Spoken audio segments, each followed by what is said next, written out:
மீனராசிக்கார அன்பர்களே, நிறைய பேருக்கு இந்த மீனராசி அப்படின்னா ஒரு வினோதமான ராசின்னு தெரியும். ஒரு 100 பேர் நின்னாங்கன்னா இந்த மீனராசிக்காரன் மட்டும் தனியாக வந்து தெரியுவாங்க. பெருசாக அவ்வளோ எதுவும் அழட்டிக்க மாட்டாங்க. நிறைய பேர் ஜாதகத்தில் அது இதுன்னு சொல்லிட்டு இருக்கும்போது அப்படியே ரொம்ப எல்லாம் வியூஸ் எல்லாம் அதிகமாக போயிட்டு இருக்கும். ஒவ்வொரு ராசியை பற்றி எல்லாம் தேடி தேடி பார்த்துட்டு இருப்பாங்க. ஆனால் இந்த மீனராசி மட்டும் அவ்வளோ யாரும் கண்டுக்காமல் இருந்திருப்பாங்க. என்னடான்னு பார்த்தா அவங்களுக்கு கடந்த காலங்கள் எல்லாமே ஒரு சமமான நிலைப்பாட்டில் போயிருக்கும். ஒரு சோகமாகவே இருந்துருப்பாங்க. யார் பார்த்து என்ன புண்ணியம், எதை பார்த்து என்ன ஆக போகுது அப்படிங்கிற ஒரு மன அழுத்தத்திலே வந்து இருந்திருப்பாங்க. அவங்களெலாம் இனி வரக்கூடிய காலங்கள் எப்படி இருக்க போகுது, அவங்க எந்த விதத்தில் சரியாக இருக்கணும் அப்படிங்கிற எல்லா விஷயத்தையுமே நம்ம வந்து பார்க்க போகிறோம். அது மட்டும் இல்லாமல் நிறைய பேர் வந்து கேட்டுட்டு இருந்த ஒரு விஷயம், தனிப்படையான ஜோதிடம் பார்க்கணும் அப்படின்னு ஒரு ஜோதிடனுடைய பிரபல ஜோதிடனுடைய நம்பர் நான் வந்து கீழே கொடுக்குறேன். ஒரு மிகப்பெரிய ஆசான் அப்படின்னு சொல்லலாம். இவர் வந்து ஒரு எப்படி சொல்கிறது, 3 லாங்குவேஜில் ஜோதிடம் பார்ப்பார். 3 லாங்குவேஜ் மட்டும் இல்லாமல் அவரோட ஸ்டேட்டில் இவர் வந்து ஆந்திரா சைடு, ஸோ அந்த சைடில் கர்நாடகா, இவர் தமிழ்நாடு ப்ளஸ் மலையாளம் கொஞ்சம் பார்த்துட்ருக்காங்க. ஸோ இவங்க எல்லா ஸ்டேட்டில் இருக்கிறவங்களுக்குமே எல்லா லாங்குவேஜ்லேயும் சொல்கிறது மட்டும் இல்லாமல் விஐபியாக இருக்கக்கூடிய அரசியல் பிரமுகர்கள், அது மாதிரி ஆக்ட்ரஸ் எல்லாத்துக்குமே வந்து தனிப்படையான ஜோதிடமும் பார்த்து சொல்லிட்டு இருக்காரு. ஸோ இவரோட நம்பர் வந்து நான் கீழே கொடுக்குறேன். உங்களுக்கு ஒரு வேலை லக் இருந்ததுன்னா நீங்கள் ஃபோன் பண்ணும்போது எடுத்தாருன்னா நீங்கள் வந்து பேசிக்கலாம். நிறைய கால் போயிட்டு இருந்ததுன்னா நிறைய பேருக்கு எப்போ லக் இருக்குதோ அப்போ வந்து ஃப்ரீ டைமில் அவர் எடுக்கிறவங்க நீங்கள் வந்து பேசிக்கலாம். உங்களுக்கு ப்ராப்ளம் இல்லை அப்படிங்கிற பட்சத்தில் கீழே வந்து நம்பர் கொடுக்குறேன். நீங்கள் வேணால் அதை வந்து பயன்படுத்திக்கோங்க. இதை நீங்கள் ப்ரமோஷனாக எடுத்துக்கிட்டாலும் சரி, இல்லை என்னோட அட்வைஸாக எடுத்துக்கிட்டாலும் சரி சார். இப்போ நீங்கள் அந்த முக்கியமான ஒரு விஷயத்தை பற்றி பார்த்தலாம். இந்த மீனராசிக்காரர்களுக்கு கடந்த ஒரு 3 வருடமாக அதீத ஒரு உடல் ரீதியான பிரச்சனைகள் வந்து சந்திச்சிருப்பீங்க. மீனராசியை பொறுத்த வரைக்கும் இது உண்மையாக மறக்காம கமெண்ட் செக்ஷன் பற்றி விடுங்க. மன உளைச்சல்களும் தூக்கமின்மையும் அதிகமாக இருக்கும். சொத்து தகராறு மூலமாக ஒரு குடும்ப வழக்கு, அதாவது ஒரு குடும்பத்தில் உங்கள் பேர்லேயே கேஸ் இருக்குன்னா இல்லை, உங்கள் குடும்பத்தில் யாரோ ஒருத்தர் வந்து கோர்ட்டு தொடர்பு, போலீஸ் தொடர்பு, இந்த கேஸ் சம்மந்தப்பட்ட விஷயத்தில் வந்து கண்டிப்பாக ஈடுபட்டிருப்பாங்க. இது வந்து இந்த ராசியினுடைய ஒரு காலகட்டம். இந்த 3 வருட காலகட்டத்தில் இது கண்டிப்பாக நடந்திருக்கும். என்னடா பண்ணுறது, வாழ்க்கை என்ன எத்தனை அடியடாக தாங்கிறது, ஒரு வீடு இன்னும் கட்ட முடியல, ஒரு சொத்து ஒன்று நிலையாக வாங்க முடியல, ஒரு சொத்தை ஃபைனலாக ரெடி பண்ண முடியல, அந்த சொத்துக்காக கேஸ் அது இதுன்னு எல்லாம் மாறிட்டே தான் இருக்குது, என்ன பண்ணுறதுனே தெரியலையே அப்படின்னு தவிச்சிட்டு இருக்கக்கூடிய இந்த மீனராசிக்கு சின்ன சக்ஸஸ் வந்து நடுவில் லைட்டாக எட்டி பார்க்கும். ஒரு சின்ன சந்தோஷம் அப்படி லைட்டாக எட்டி பார்க்கும். அந்த சந்தோஷத்தை ஃபீல் பண்ணலாம் அப்படின்னு போகிறதுக்குள்ள வேறு ஏதாவது ஒரு பணப்பிரச்சனையோ இல்லை மனப்பிரச்சனையோ ஏதாவது வந்து உங்களை வந்து டிஸ்டர்ப் பண்ணிகிட்டே இருந்திருக்கும். அந்த மாதிரி ராசிக்காரெலாம் இனிமேல் ஓரளவுக்கு பரவாயில்லையா இருக்கும் அப்படின்னு சொல்லலாம் சார். என்ன இருந்தாலும் கடந்த காலம் அந்த 3 வருஷம் இருக்குது பார்த்தீங்களா, இதுக்கு இந்தாண்ட இன்னும் ஒரு 1.5 வருஷம் உங்களுக்கு கொஞ்சம் ஒரு மார்க்கமாக தான் இருக்கும். அது வந்து ஒன்றும் பெருசளவுக்கு சொல்லிக்கவும் முடியாது, இல்லை ஓரளவுக்கு வந்து உங்களை காப்பாற்றி விடும், உயிர் தப்பிச்சு வச்சிரும். அதனால் ஒன்றும் பெரிய இஷ்யூ கிடையாது. ஆனால் அதுவே உங்களுடைய தனிப்படையான ஜோதிடத்தை பார்த்து அதுவும் தனித்தனியாக சொல்லுவாங்க. உயிருக்கு பிரச்சனை இல்லை, உடல் ரீதியான பிரச்சனைகளில் ஏதாவது உங்களுக்கு தோணுச்சு அப்படின்னா உடனடியாக டாக்டரை பார்த்துணும். அது வந்து மெயினான ஒரு மிகப்பெரிய ஒரு விஷயமா சொல்லப்படுது.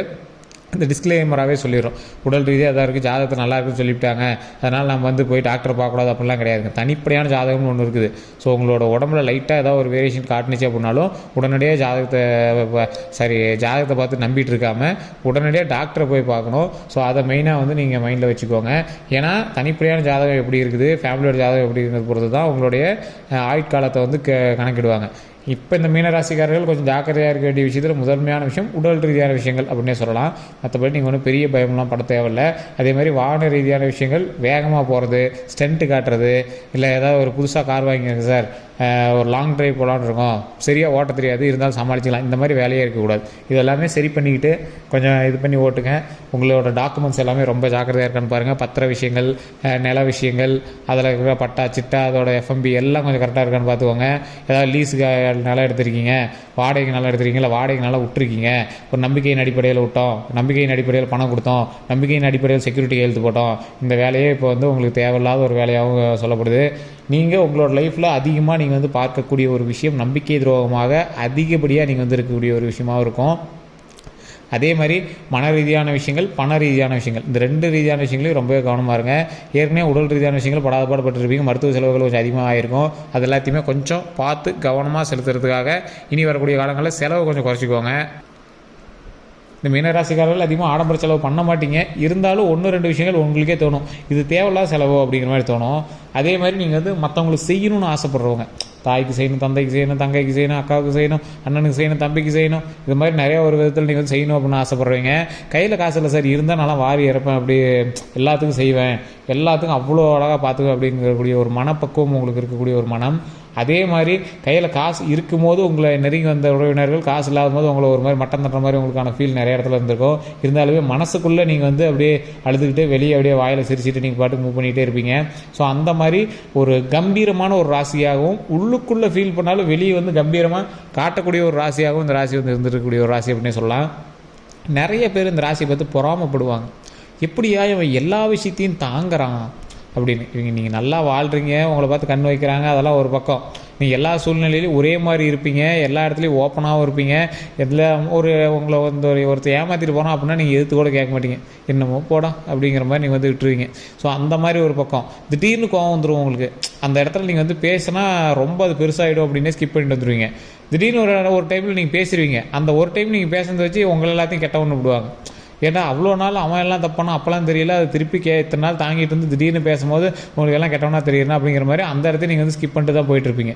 இவனுக்குலாம் எப்படா வாழ்றது அப்படின்னு ஒரு வாழ்க்கையை வந்து வாழ்ந்துட்டுருப்பீங்க. உங்களுக்கு இனி வரக்கூடிய காலங்களில் ஒரு 1.5 வருட காலம் நீங்கள் கொஞ்சம் ஜாக்கிரதையாக தான் இருக்கணுங்க. கொஞ்சம் பார்த்தே தான் இருக்கணும். உடல் ரீதியான விஷயத்தில் ஃபஸ்ட்டு கவனம் தேவை. டாக்குமெண்ட் இந்த மாதிரி ஃபைல் சம்மந்தப்பட்ட விஷயத்தில் ரொம்பவே கவனம் தேவை.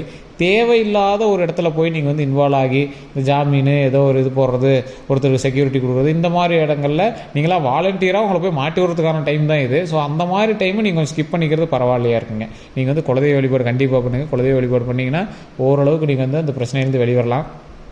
அதே மாதிரி நீங்கள் இந்த மீனராசிக்காரர்கள் பெருமாள் வழிபாடு பண்ணிங்க அப்படின்னா நிறைய தடங்கள்லேருந்து நிறைய பிரச்சனைகள்லேருந்து நீங்கள் வந்து வெளிவரதுக்கு ரொம்பவே யூஸ் ஆகும். மன அமைதி வேணும். கொஞ்சம் கோவத்தை லைட்டாக அப்படியே கண்ட்ரோல் பண்ணுங்கள். ஏன்னா உங்களை வந்து தூண்டி விடும். நீ போய் இந்த தப்பு பண்ணு, அதில் போய் மாட்டுன்னு உங்களை வந்து தூண்டி விடுறதுக்கு பார்க்கும். ஸோ அந்த தப்பில் போய் நீங்கள் வந்து மாட்டாமல் இருக்கிறதுக்கு என்ன வழியோ அதை வந்து நீங்கள் பண்ணீங்க அப்படின்னாவே போதுமானது. ஸோ இந்த மீனராசியை பொறுத்த வரைக்கும் ஒரு முக்கியமான 3 விஷயம் நான் சொன்னது தான். ஃபஸ்ட்டு உடல் ரீதியான விஷயம், அடுத்தது அந்த சொத்து ரீதியான விஷயம், வாகனத்தில் இந்த மாதிரி விஷயத்தில் நீங்கள் வந்து கொஞ்சம் கவனமாகவே இருங்க. மற்றவங்களுக்கு தேவையில்லாத விஷயத்தில் நீங்கள் போய் மாட்டாதீங்க. இது எல்லாமே நீங்கள் வந்து செய்யக்கூடாத விஷயங்கள். நீங்கள் எது சார் செய்யலாம் சார்? சொத்து வாங்கலாமா, கார் வாங்கலாமா, ஏதாவது பைக் வாங்கலாமா, ஒரு அமௌண்ட் கொஞ்சம் இருக்குது அதெல்லாம் கொஞ்சம் சரி பண்ணலாமா சார்? நீங்கள் இப்போ இருக்கிற நிலைமையில் ஃபினான்ஷியலாகவே நீங்கள் கொஞ்சம் அடியில் தான் இருப்பீங்க. இல்லை சார் நல்ல அமோகமான வருமானம் அப்படின்னீங்கன்னா அந்த மீன ராசியில் 100ல் 10% பேர் தான் இப்படி சொல்லுவீங்க. இல்லை சார் பயங்கரமான வருமானம் அப்படின்னு சொல்கிறீங்கன்னா அந்த 10% பேராக தான் இருக்கும். மீதி 90% பேர் இப்போ நீங்கள் லாக்கில் தான் இருப்பீங்க. சிலருக்கு வந்து ஒரு வகையான பூச்சி, விஷப்பூச்சி தீண்டல்கள் வந்து கண்டிப்பாக இந்த ஒரு 2 வருட காலங்களில் கண்டிப்பாக உங்களுக்கு வந்து நடந்திருக்கும். இது என்னடா ஒருன்னு சொல்கிறாரு, கரெக்டாக அக்யூரேட்டாக சொல்ல மாட்டேங்கிறாரு அப்படின்னு நினைக்காதீங்க. திருக்கணித பஞ்சாயத்தின்படியும் ஒரு கால்குலேஷன் போடுவாங்க, வாக்கிய பஞ்சாயத்தின்படியும் ஒரு கால்குலேஷன் போடுவாங்க. அதிலே 6 to 1 வருஷம் டிஃப்ரென்ஸ் வந்துடுது. அது மட்டும் இல்லாமல் நட்சத்திரத்தின்படியும் உங்களுக்கு வந்து வேரியேஷன் நடக்கும், தசாபத்தின்படி உங்களுக்கு வேரியேஷன் நடக்கும், லக்கினத்தின்படி உங்களுக்கு வேரியேஷன் நடக்கும். இது மாதிரி பார்க்கும்போது அப்ராக்சிமேட்டாக ஒரு ராசியிலேருந்து அடுத்த ராசிக்கு போகுது அப்படின்னா, ஒரு பிரச்சனை போகுது அப்படின்னா கரெக்டாக ஒரு 4 வருஷம் கேப்பில் இந்த விஷயம் வந்து ஒருத்தர் நடந்திருக்கும்.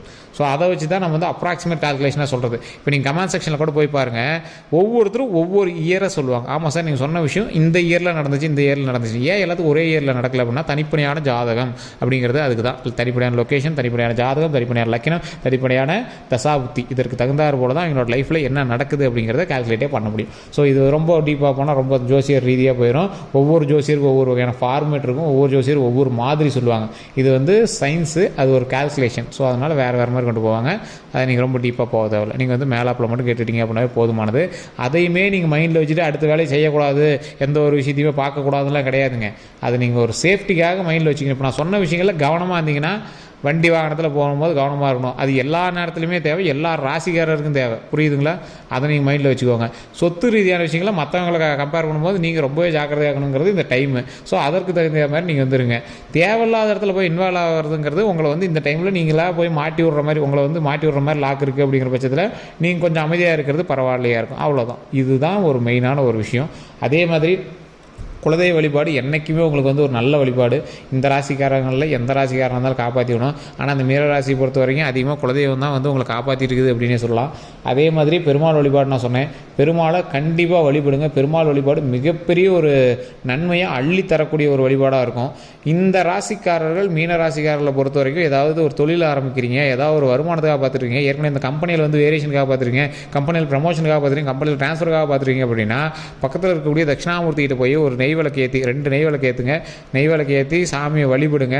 சாமியோட ரைட் சைட்லேருந்து உங்களுக்கு என்ன வேணுமோ கேளுங்க. முடிஞ்சால் கொண்டக்கடலை செஞ்சு சுண்டல் செஞ்சு அங்கே இருக்கிறவங்களுக்கு ஒரு 4 பேருக்கு கொடுங்க. அது ரொம்பவே நல்லது. இதன் மூலமாகவே பல நன்மைகள் கிடைக்கும். அன்னதானம் பண்ணிங்க அப்படின்னா இன்னுமே உங்களுக்கு ரொம்பவே வந்து ஒரு நல்ல விஷயங்கள் கிடைக்கும். வயசானவங்களுக்கு எல்லாம் கூப்பிட்டு ஃப்ரெண்ட்ஸை கூப்பிட்டு அன்னதானம் பண்ணுறது இல்லைங்க. வயசானவங்களுக்கு சாப்பாடு இல்லாமல் இருக்கிறவங்களுக்கு கொடுங்க. அவங்க சாப்பிட்றத நீங்கள் பார்க்கணும். பேக்கெட்டில் பொட்டலம் போட்டு கொடுத்துட்டு அதை அப்படியே விட்டுலாம் இது பண்ணாதீங்க. கவரில் நீங்கள் அவங்க சாப்பிட்ணும், அதை நீங்கள் பார்க்கணும். உங்கள் கையால் செய்யுங்க. ஒன்றும் கிடையாது. தயிர் சாதம் போய் ஒரு 5 பேர் சாப்பிட்ற மாதிரி வீட்டில் கப்பலை கிளறி கோயிலுக்கு போனீங்க அப்படின்னா ஒரு கவலை மாதிரி கொடுத்து ஏதோ ஒரு இலை மாதிரி கொடுத்து அப்படியே வலிச்சு அந்த கரண்டியில் வலிச்சு இங்கே இதில் போடுங்க. அதை இங்கே சாப்பிடணும். அதை நீங்கள் பாருங்கள். அதுதான் நல்லது. உங்களோட கைப்பட செஞ்ச உணவை கொடுக்குறது தான் அன்னதானம். கடையில் வாங்கி அப்படியே கொடுக்குறது ஓரளவுக்கு மன திருப்திக்காக கொடுக்குறதுங்க. இந்த அன்னதானம் அப்படிங்கிறது அவங்க வயிறு நிறையணும், அவங்க மனசு நிறையணும். அப்போ அந்த பார்வை நீங்கள் நல்லா இருக்குன்னு அந்த வயிறாறு சொல்கிறாங்க பார்த்தீங்கன்னா, அந்த விஷயம் தான் நம்மளை வந்து நல்லா இருக்க வைக்கும். ஸோ இதை விட நிறைய விஷயங்கள் நம்மளை வந்து நல்லா இருக்க வைக்க போகுது. ஸோ அதுக்கு வந்து கண்டிப்பாக இந்த மாதிரி சின்ன சின்ன விஷயங்களை வந்து ஸ்கிப் பண்ணாமல் பண்ணுங்கள். இது வந்து ரொம்ப மிகப்பெரிய ஒரு நன்மை அப்படின்னே சொல்லலாம். ஸோ இந்த வீடியோ ஸ்கிப் பண்ணாமல் பாருங்கள். இந்த வீடியோவில் நான் சொன்ன விஷயங்கள் ஏதாவது உங்களுக்கு கருத்துகள் வேறுபாடுகள் ஏதாவது இருந்துச்சு அப்படின்னா நீங்கள் வந்து மறக்காம கமெண்ட் செக்ஷனில் பதிவிடுங்க. அதே மாதிரி நம்ம சேனலில் நீங்கள் வேறு சப்ஸ்கிரைப் பண்ண பார்த்தீங்கன்னா சப்ஸ்கிரைப் பண்ணிக்கோங்க. இப்போ பக்கத்தில் பெல் பட்டன் மறக்காம ப்ரெஸ் பண்ணிக்கோங்க. எதுலேயே பார்த்துருக்கீங்க அப்படின்னா ஃபாலோ பண்ணிக்கோங்க. சொன்ன 3 விஷயம்தான்.